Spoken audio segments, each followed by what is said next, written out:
Hey friends.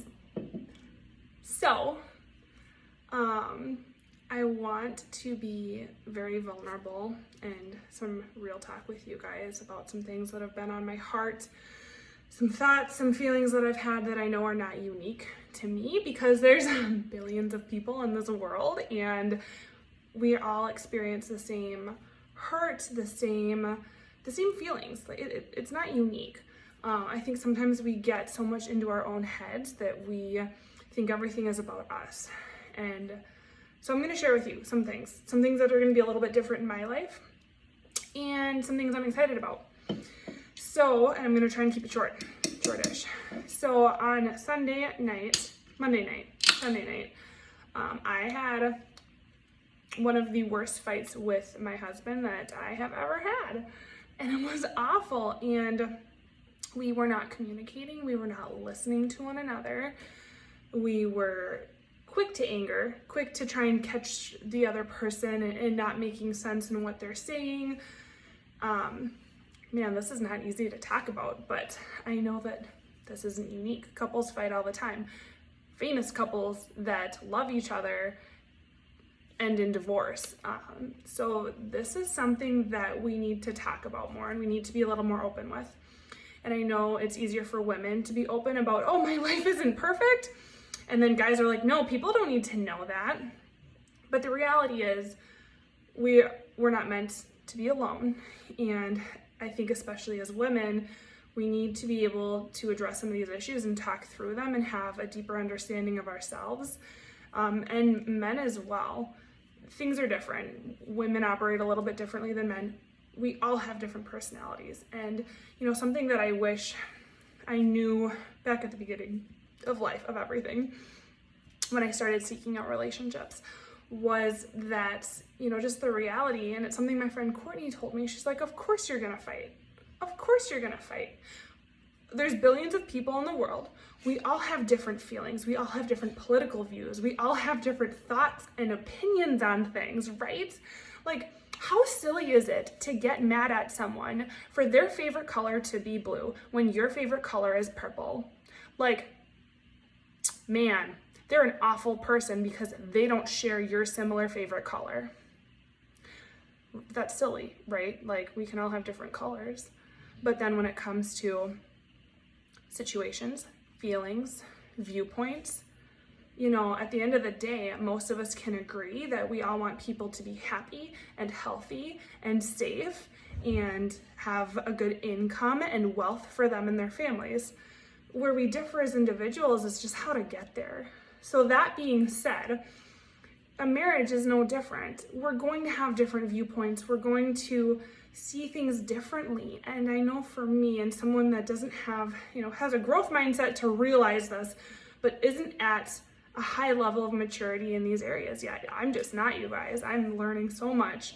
And I take responsibility for that. I'm still learning. But when someone disagrees with you, it's really easy to take it personally. It's really easy to feel like there's something wrong with me for not having your same viewpoint, or you must not love me because you disagree with me. And that's tough. But you have to realize your feelings are there because of a belief system that you have and that you were raised in or raised with. And some of us, you guys, like some of us had rock star parents that freaking loved each other. You know, like your dad kissed your mom and they had an amazing sex life and they were there for each other and they complimented each other every day and they lifted each other up and they just loved each other. And some of us are from very broken families. And when you come from a broken family, and that doesn't even mean divorce, but when you have not experienced for 18 years of your life, however long you lived at home, when your day-to-day is seeing, you know, your parents not love each other, of course, or your parents fighting over something, belittling each other, being angry, calling names, slamming doors. And I think this is more common than we realize. And so many times when we're in this relationship and we're in the midst of it, we're so ashamed and nobody talks about it. And you guys, we need to start talking about it. So for me personally, I mean, my parents did the best that they could, but they did not raise me to show me how to love myself, to be happy, and to create wealth for myself. School didn't teach me that either. So I'm 26 years old and I'm learning it for myself, and I'm learning so many things, you guys. So that being said, that along with, I'm a Christian. I believe in Jesus Christ and the Bible, and that's the foundation of my belief and my strength. And it talks a lot about spiritual warfare. And you guys, limiting beliefs, that's something, our comfort zone, that's something, and the devil is real. And if you are like me and you believe in the Bible, or even not, please be open to what I'm saying. The devil came to lie, kill, and destroy. So I'm going to tell you this. If you are in a marriage, especially if you have kids, if you're a Christian, if you're trying to live a better life and create wealth for yourself, the devil's going to want to tear you down. It's his job 24/7, and he has little minions that go out. That's what they do. Oh, Gabby, no, wouldn't come after me. Why not? Of course they're going to. Of course. Devil doesn't want you to be happy, doesn't want you to be living and growing into your full potential. And guess what? And I'm reading in this book, we have a limit of what we believe is good for ourselves, of what we believe is right for ourselves. I'm allowed to be this happy in a relationship because that's what I grew up with. And then you find a guy that treats you above that. Whoa, no, there must be something wrong with you. You're treating me way too good. You're treating me way better than I've ever known in my entire life. And I'll tell you, that happened to Alex and I when we first started dating. It was so weird. It happens with finances, so you get this bonus at work and you're doing really good, and then you come home and you fight with your spouse.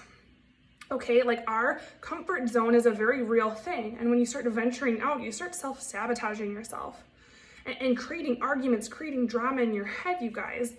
And everyone does it to an extent. The reality is, how much growth, how much are you focused on growing?